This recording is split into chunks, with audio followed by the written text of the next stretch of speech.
Hey, what's going on, everyone? How you guys doing today? My name is Matt Jarbo. This is $3 Theater, and I'm a pretty big fan of the Tomb Raider franchise. I have been ever since I was a kid, and I first played the PC game. I've enjoyed the reboot. I've enjoyed that franchise, and you know what? I'm not gonna lie. I was a pretty big fan of the 2018 movie starring Alicia Vikander, and I'm very excited to announce that Tomb Raider is getting a sequel.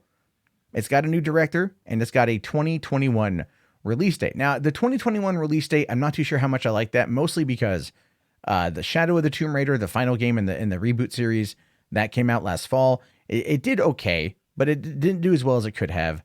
And then it's going to be 3 years in between the release of the last movie and then this movie, this upcoming sequel.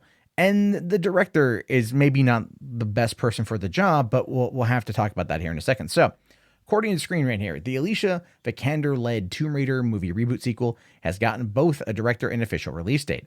Loosely based on the 2013 reboot of the original video game franchise, last year's Tomb Raider put a decidedly grittier spin on the world of Lara Croft, with Vikander portraying the character as a young woman who's only just begun her career as a globe-trotting adventurer.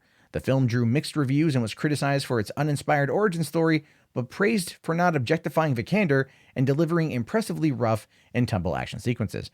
The thing was, though, is even the objectification thing is such a weird thing to put in there because the Lara Croft from the game wasn't even objectified. People tried to argue it as objectified based upon some of the sounds that the actress made, the voice actress made when she was like falling. And I mean, I guess maybe in like the right frame of mind, you could just like listen to that and get your jollies if you need to. I don't know if you're in a pinch, but ultimately it wasn't really objectified. There was some dark themes that went along with that. There was the whole press X to avoid rape thing that caught some attention in 2012 that ultimately boiled over to be nothing.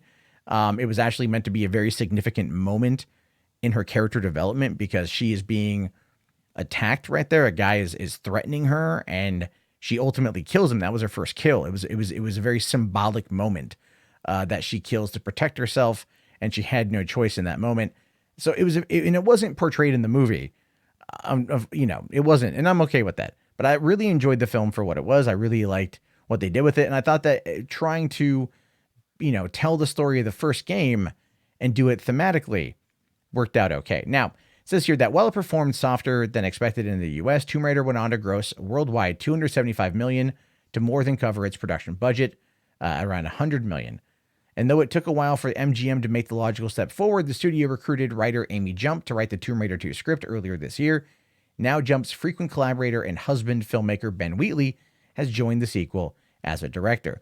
And this is where I'm a little bit concerned because you've got Amy Jump, who is an okay writer, to come in to do the sequel, and they were having so many problems trying to find a director or maybe getting the other director that they got her husband. They talked her husband in, and I don't think it was a deal. It was like, I'll come write it, but my husband directs it sort of thing. I think it was one of those like, we can't find a director, and she's like, I know a guy. When you look at this movie, the director isn't really going to matter that much. I don't think so. I think people are making a bigger deal out of Ben Wheatley being the director than anything else. And I say that not to be mean, but when you think of Lara Croft, you think of Tomb Raider, you don't really think of the director. Like Simon West directed the first movie with Angelina Jolie in 2001. Michael Bay produced it. Daniel Craig co-starred. That never comes up in conversation. Simon West is a great director. But Ben Wheatley getting brought in on this one, people are making a bigger deal of it than I think it is. So let's look at Ben Wheatley himself. This is coming from Rotten Tomatoes profile. His highest rated movie was A Duke of Burgundy. His lowest rated was Tank 432.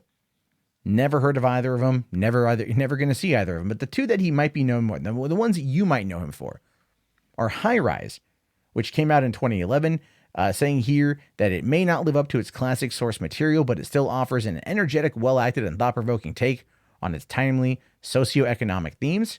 And again, you can see Tom Hiddleston, Jeremy Irons, Sienna Miller, Luke Evans, Elizabeth Moss. That is a star-studded crowd. But it's only got 59% tomato meter and a 36% audience score, which is not very good if you want to take this as a metric for its success. And again, Rotten Tomatoes is entirely up to you. But he also did Free Fire here, which came out in 2016, and the trailer looked amazing.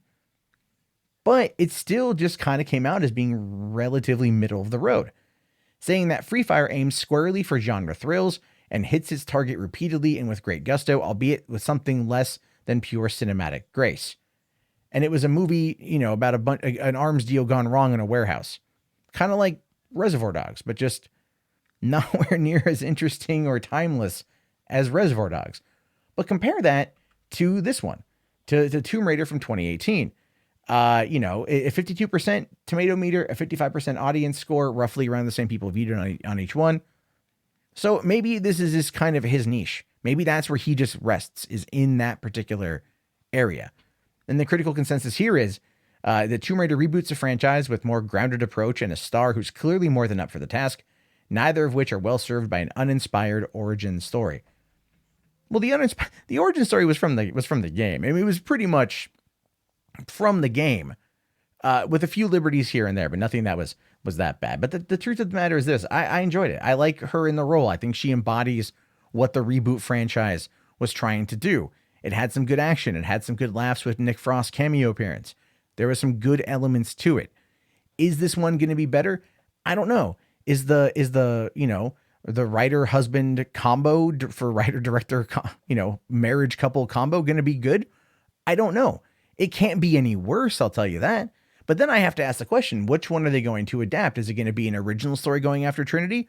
Or is it going to be Rise of the Tomb Raider or Shadow of the Tomb Raider? If they decide to go with Rise of the Tomb Raider as the story, I honestly don't think Ben Wheatley is going to be able to pull it off, because that is a very interesting story. Not the best. The game was a lot of fun, but I mean, if anything, I do hope they add in the whole Baba Yaga thing, even though it was completely different. That was a side quest. It was a DLC. The Curse of Baba Yaga sort of thing. Anyway, I'm excited to see what they do with it. I've always loved the franchise. I like this movie.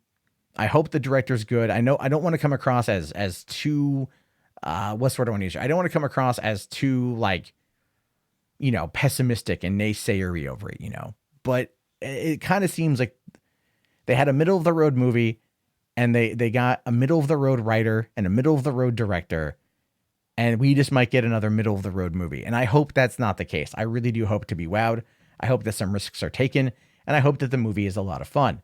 So that being said, I want to hear your thoughts, your opinions down in the comment section, or head on over here to facebook.com/groups/3bucktheater. Yeah, get in on the action. I post some memes over there. Good stuff too. Or if you want to talk to me live, if you want to question me, you want to debate me over movies live, Hollywood After Dark is live on this channel for right now. It will probably be moving to another channel here either later this week or next week. And that's going to be going on 11 p.m. PST. Or if you really want to support the channel, patreon.com/Matt Jarbo. And the reason why I bring this one up is I hate asking, but YouTube is in a very bad place when it comes to advertisers. And it's mostly the fault from bad actors and people that are trying to take it down. And the rest of us, well, we feel the heat. So if you want to help out, if you want to support the channel, I got $1 per month. It goes a long, long, long way. And I really appreciate you guys coming in, paying attention, and being here with me on this journey of talking about movies. I'll talk to you guys later. Have yourself a great day, and peace out.